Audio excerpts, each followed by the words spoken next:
we make a podcast about this together? We could bring him in on it. Bring the killer in on what? The podcast. We force them to do it. Oh my God, this is going to change our lives. You know, I guess we're going to get into the spoilers because that's what I really want to know is, you know, repeatedly your characters have these fantasies, which is like prevalent throughout the entire show.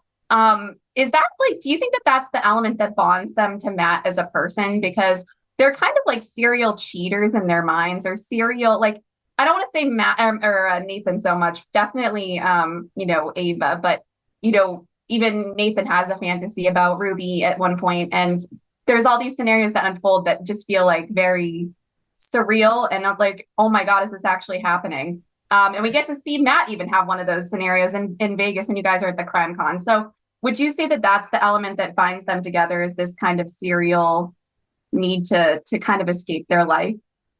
Absolutely. Yeah. I think, yeah, that to escape their life and maybe come back together, find one another. Yeah, they're both not who they thought they were supposed to be. And I think a lot of people can relate to that. Things didn't work out the way I imagined them to. And so what I love about the show is they choose the strangest and stupidest and darkest path back together. It's really a love story at the core. Kaley, for you, I mean, you have a sister, Tori, in the show, who we find out in the last few minutes is actually having a relationship with the serial killer, Matt. For you guys, I mean, obviously there's a huge cliffhanger that, you know, will hopefully lead into a second season. I'm very much hoping that we hope so too. Should that continue, where do you guys imagine or hope that your characters, you know, head in a second season?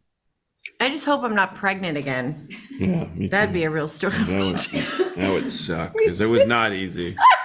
It was not easy. It really ruined a lot of lives. Yeah. Yeah. Anyone that I have touched, it changed a lot of people. Yeah. We were saying this earlier, like, I think it makes sense because at the end of the day, Nathan and Ava are just as bad as Matt. Like, they are going to get in just as much trouble if they ever get caught. And so I kind of feel like they are going to tap into the darker side of themselves. Like, they're getting kind of pulled into this maybe crime, and they're kind of screwed because they can't turn in Matt now and Matt can turn in them. So they have this like bad triple situation going on here where they've all screwed each other in a way. And so they're all kind of they're all stuck.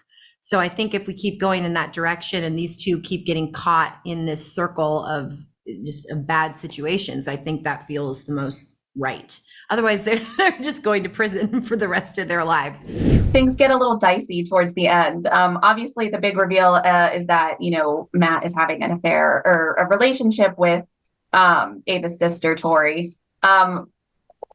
Like, I guess, what was your reaction to reading that, and maybe what are your hopes for the direction that could take should the show come back for season 2, which I have no doubt that it will be back, because it's just so, like, I was going to watch a couple episodes and I watched the entire season the other night. So, you know, for you, what was it about that reveal that you're hopeful for in a second season in terms of Matt's story?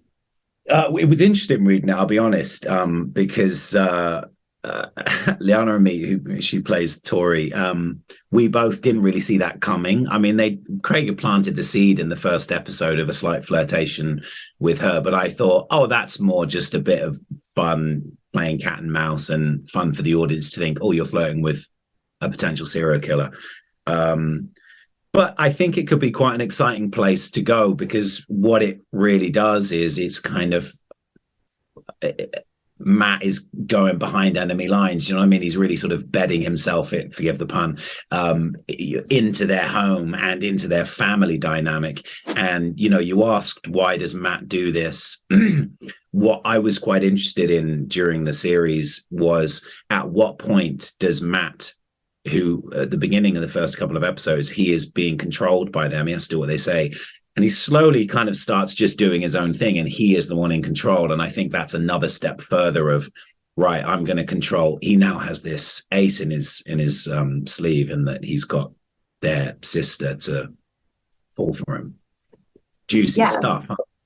Yes, it is. It is. And you know, it makes you wonder, is he getting sloppy, or is he, you know, getting a big head about it all?